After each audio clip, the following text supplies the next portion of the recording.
नमस्कार साथियों, कैसे आप सब। उम्मीद है आप सब अच्छे होंगे और अपने एग्जाम की तैयारी बहुत अच्छे तरीके से कर रहे होंगे। दोस्तों, आज हम लेके आ गए हैं यूनिट 2 पॉलिटिकल साइंस के जो कुछ क्वेश्चन हैं कि इसमें जो हम लोग पिछले वीडियो हमने यूनिट फर्स्ट पढ़ा है, ये यूनिट 2 से है। यूनिट 2 के कौन कौन से टॉपिक है, तो इसमें संघवाद, गठबंधन, राजनीतिक दल और भारत की दलीय व्यवस्था का अर्थ, इससे संबंधित कुछ हम महत्वपूर्ण क्वेश्चन देखेंगे और इसके अगले वीडियो हम लोग यूनिट 3 लेके आएंगे।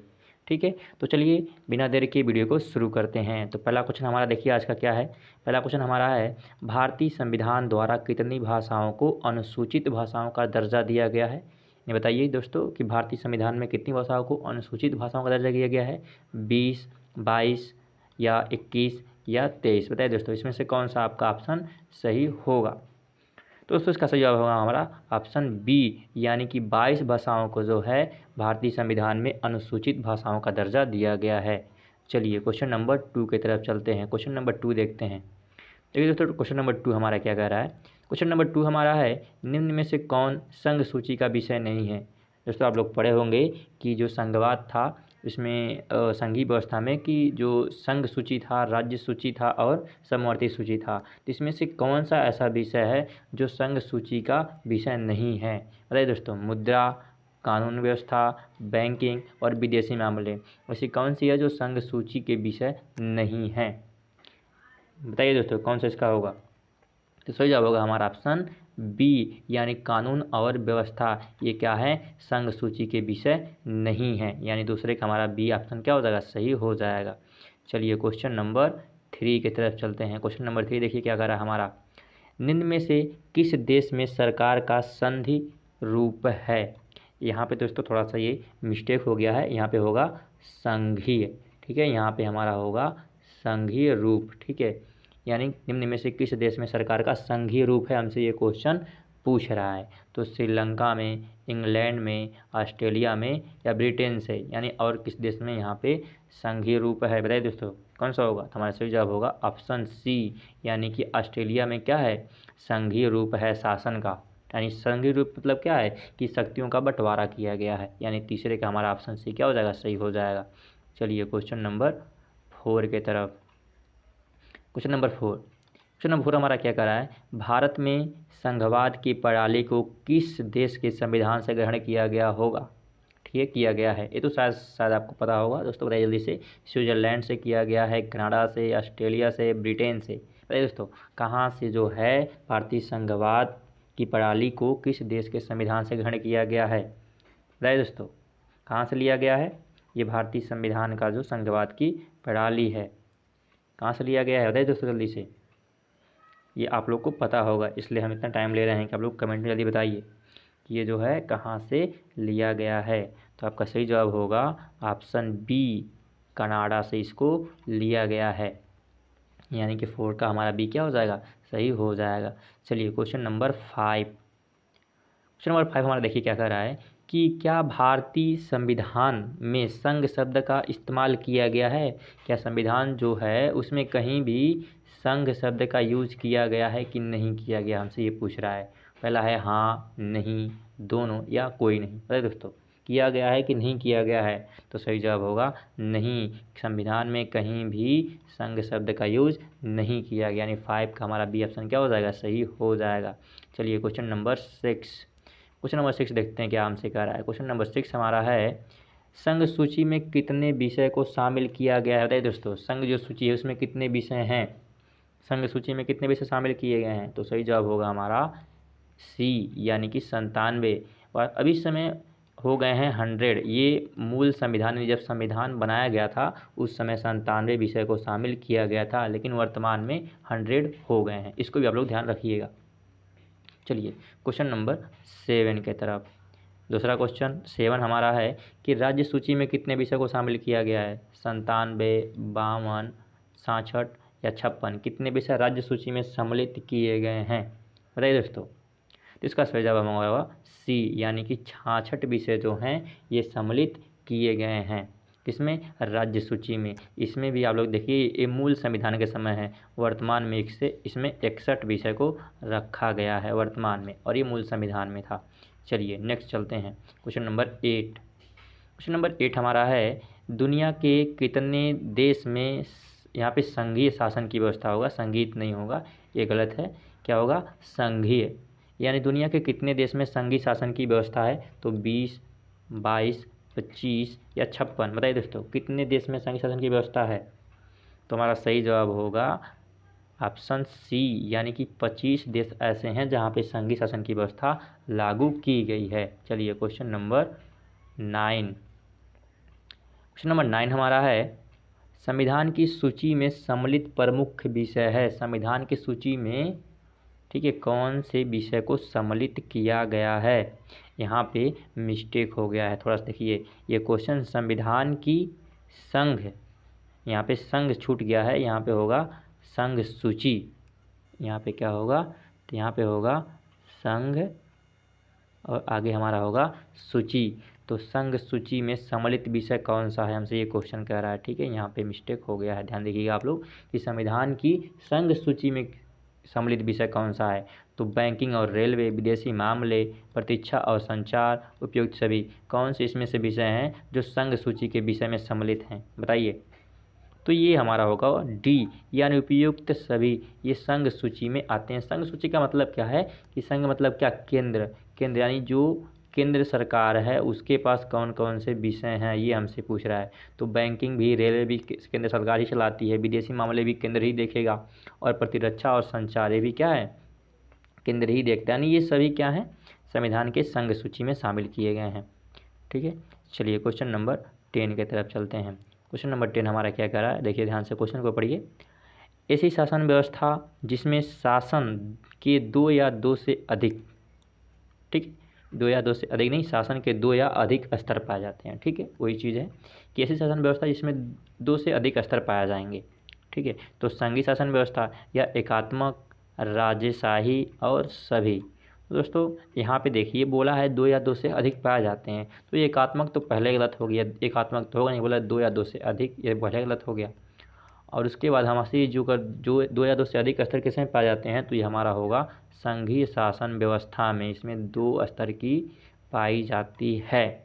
ठीक है, यानी कि 10 का क्या हो जाएगा? ए नंबर हमारा सही हो जाएगा। चलिए क्वेश्चन नंबर 11,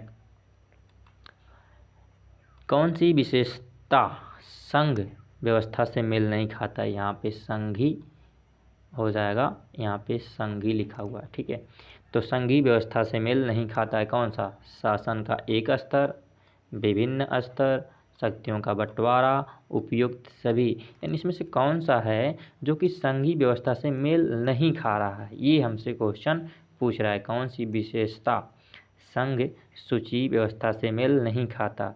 तो क्या बताइए दोस्तों इसमें से? तो देखिए शक्तियों का बंटवारा भी हम लोग पढ़े हैं कि शक्तियाँ क्या 2 से अधिक शक्तियों में क्या बंटवारा किया, तभी ऊपर वाले क्वेश्चन में ही था।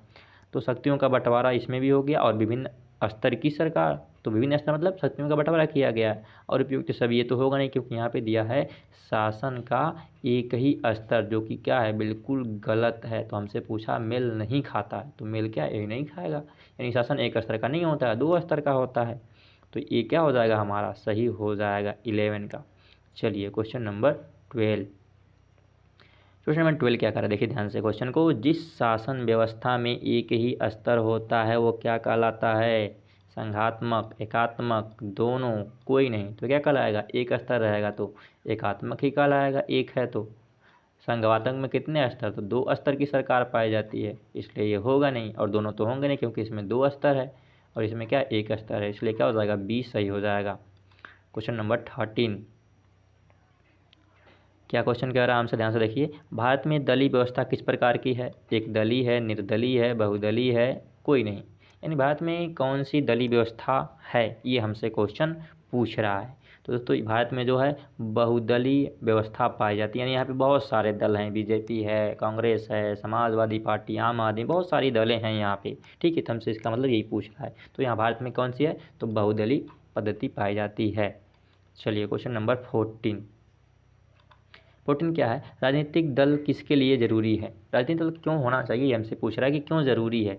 सैनिक शासन के लिए, यानी सैनिक शासन करेंगे तो उसके लिए राजनीतिक दल चाहिए, या तानाशाही के लिए राजनीतिक दल चाहिए, लोकतंत्र के लिए चाहिए, उपयुक्त किसी के लिए नहीं चाहिए, हमसे क्वेश्चन कर रहा है। ठीक है, बताइए कौन सा आपका ऑप्शन इसमें से सही होगा। यानी राजनीतिक दल किसके लिए होते हैं, किसके लिए ज़रूरी है? तो क्या होगा, लोकतंत्र के लिए। लोकतंत्र का मतलब क्या है, जनता का शासन, जनता के लिए तथा जनता के द्वारा, इसको हम लोकतंत्र बोलते हैं। तो लोकतंत्र में जनता का शासन कब होगा, जब जनता द्वारा प्रतिनिधित्व चुनके जाते हैं, तो उसी को हम राजनीतिक दल बोलते हैं ना, किसी दल को वोट देते हैं तो लोकतंत्र का निर्माण होता है। यानी कि सी ऑप्शन क्या हो जाएगा, सही होगा। राजनीतिक दल लोकतंत्र के लिए जरूरी होता है। क्वेश्चन नंबर 15 है, लोकतंत्र का कार्य संचालन किसके अभाव में असंभव है। यानी लोकतंत्र काम ही नहीं कर पाएगा, किसके बिना, योजना के बिना, पंचायती राज के बिना, नौकरशाही और राजनीतिक दल। लोकतंत्र कब नहीं सक्सेस होगा, काम नहीं करेगा, बताइए। तो सही जवाब होगा डी। अगर राजनीतिक दल ही नहीं रहेंगे तो चुनाव लड़ेगा कौन। अब चुनाव कोई लड़ेगा नहीं तो सरकार कौन बनाएगा, सरकार चलाएगा कौन। तो इसलिए क्या हो जाएगा, डी ऑप्शन हमारा सही हो जाएगा 15 का। क्वेश्चन नंबर 16 क्या कह रहा है, ध्यान से देखिए क्वेश्चन को।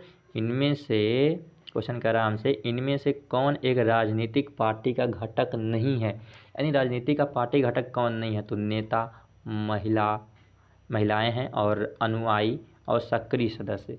तो देखिए दोस्तों, ये जो हैं राजनीतिक पार्टी के घटक की बात कर रहा है। तो अगर घटक की राजनीतिक पार्टी में क्या होता है, ध्यान से सोचिए। तो एक नेता होगा उसमें जो चुनाव लड़ेगा, महिला को भी छोड़ देते हैं। अनुयायी मतलब होते हैं फॉलोवर्स, जिसको तुम लोग फॉलोवर्स हम लोग बोलते हैं, तो फॉलोवर्स हो गए। तो अनुयायी मतलब जो वोट देने वाले, जो उनका समर्थन करते हैं, हाँ इन्हीं को हमको जिताना, उन्हीं को अनुयायी बोलते हैं। तो वो भी तो होंगे, तभी तो वो जीतेगा आदमी जो नेता होगा। और सक्रिय मतलब उसके इशारों पे काम करने वाले, यानी जो भी वो बोलें उसको फॉलो करने वाले लोग भी होने चाहिए। तो ये सब होंगे तो क्या महिलाएं नहीं होंगी। अगर महिला नहीं होगी तो क्या राजनीतिक पार्टी नहीं रहेगी, रहेगी।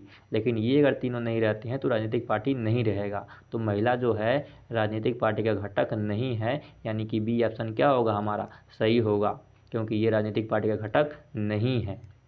चलिए क्वेश्चन नंबर 17 देखिए, इसको थोड़ा सा छोटा कर लेते हैं, क्वेश्चन बहुत बड़ा हो गया है। देखिए क्वेश्चन को ध्यान से। देखिए क्वेश्चन क्या कह रहा है हमसे। क्वेश्चन कह रहा है, निम्न में से कौन लोग एक समूह में हैं जो चुनाव लड़ने और सरकार में सत्ता संभालने के लिए एक साथ आते हैं। ध्यान से पढ़िए एक बार और फिर। निम्न में से कौन लोग एक समूह में हैं जो चुनाव लड़ने और सरकार में सत्ता संभालने के लिए एक साथ आते हैं। ठीक है, और हमसे ऑप्शन दिया है दबाव समूह, बिजनेस लॉबी, राजनीतिक दल और रुचि समूह। देखिए सत्ता प्राप्त करना यहाँ पे आया है बात, इसको ध्यान रखिएगा। और राजनीतिक दल क्या करता है, सत्ता को प्राप्त करता है।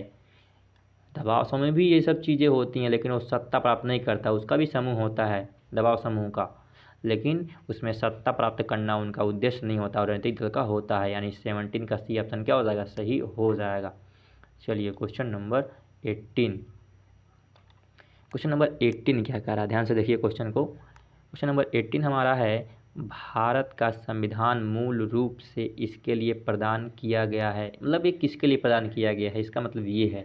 तो सरकार की एक 2 स्तरीय प्रणाली, सरकार की त्रिस्तरीय प्रणाली, सरकार की एकल स्तरीय प्रणाली और सरकार की 4 स्तरीय प्रणाली, यानी किसके लिए प्रदान की गई है। संविधान का मूल रूप से किसके लिए प्रदान किया गया, हमसे ये क्वेश्चन पूछ रहा है।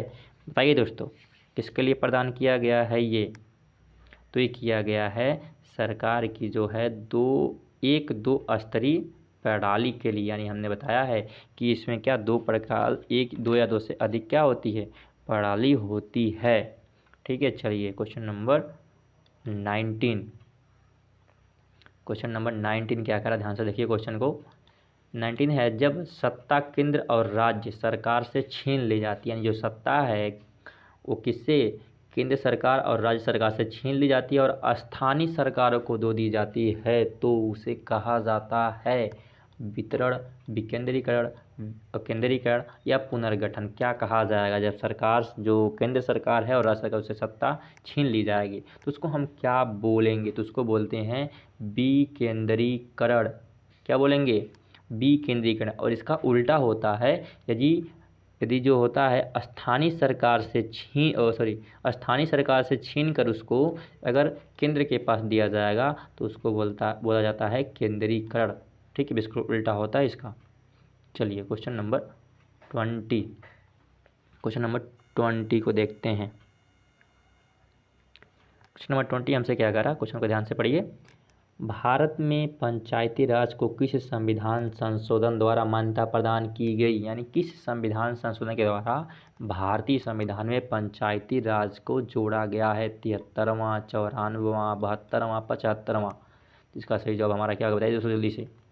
सही जवाब होगा ए, 73वां संविधान संशोधन के द्वारा पंचायती राज को संविधान में जोड़ा गया है। 73वां यानी 20 का 73वां संविधान संशोधन, यानी ए ऑप्शन सही होगा। चलिए क्वेश्चन नंबर 21 क्या है?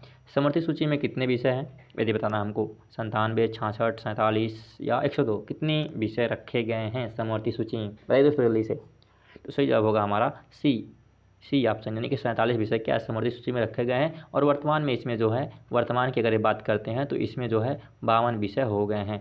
जब संविधान लागू हुआ था, मतलब मूल संविधान में सिर्फ 47 विषय रखे गए थे, इसको भी ध्यान रखिएगा आप लोग। चलिए क्वेश्चन नंबर 22, भारतीय राष्ट्रीय कांग्रेस की स्थापना कब हुई? 1880, 1883, 1885, 1887 बताइए दोस्तों जल्दी से। इसका जवाब क्या होगा? यानी भारतीय राष्ट्रीय कांग्रेस की स्थापना कब हुई थी? तो हुई थी हमारी 1885 ईस्वी में, यानी कि सी ऑप्शन क्या हो जाएगा? सही हो जाएगा। राष्ट्रीय कांग्रेस की स्थापना 1885 ईस्वी में। चलिए क्वेश्चन नंबर 23, ठीक है। किसने भारतीय संघवाद की सहयोगी संघवाद के रूप में परिभाषित किया? यानी किसने कहा कि भारतीय संघवाद जो है सहयोगी संघवाद है, ये किसने कहा था? हमसे बस इतना पूछ रहा है।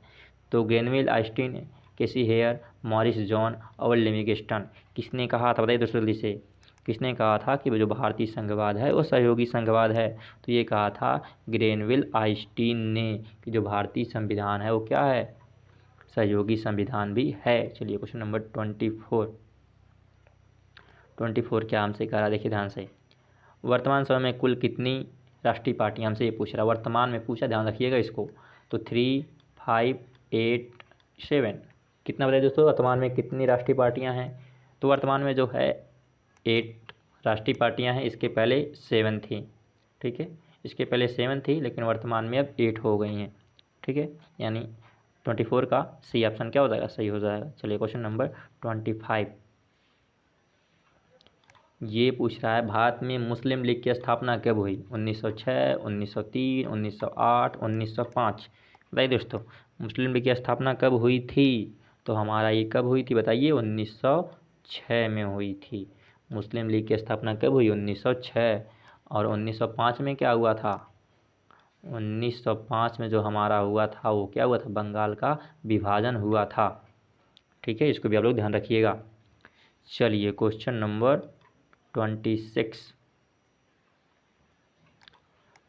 क्या है? भारतीय संविधान के अनुसार शक्तियों को सौंपा गया है। भारतीय संविधान के अनुसार शक्तियों को किसको सौंपा गया है हमसे पूछ रहा है। तो राष्ट्रपति को सौंपा गया, राज्यपाल को, संघीय शासन को, विधानमंडल को। बताइए दोस्तों भारतीय संविधान के द्वारा शक्तियों को किसको सौंपा गया है, हमसे ये क्वेश्चन पूछ रहा है। बताइए दोस्तों किसको सौंपा गया है बताइए। यानी जो भारतीय संविधान है उसके अनुसार जो शक्तियां हैं, पावर है, किसको दी गई हैं, हमसे ये क्वेश्चन पूछ रहा है। तो इसका सही जवाब हमारा होगा संघीय शासन को। यानी जो संघीय शासन है जो कि क्या है? राज्यसभा और लोकसभा और राज्यसभा, इन दोनों को क्या है? शक्तियाँ प्रदान की गई है। यानी 26 का क्या होगा? सी ऑप्शन सही हो जाएगा। तो दोस्तों ये थे हमारे कुछ महत्वपूर्ण क्वेश्चन यूनिट 2 से, और नेक्स्ट वीडियो में हम लोग यूनिट 3 को लेके आएंगे, जिसमें से महत्वपूर्ण क्वेश्चन करेंगे। तो दोस्तों अगर वीडियो आपको अच्छी लगी हो तो हमारे वीडियो को लाइक कीजिए, तो हमारे चैनल को सब्सक्राइब कर बेल आइकन को दबा लीजिए, ताकि ऐसे ढेर सारे वीडियो की नोटिफिकेशन आपको सबसे पहले मिलती रहे। चलिए मिलते हैं अगले वीडियो में, तब तक जय हिंद, जय भारत।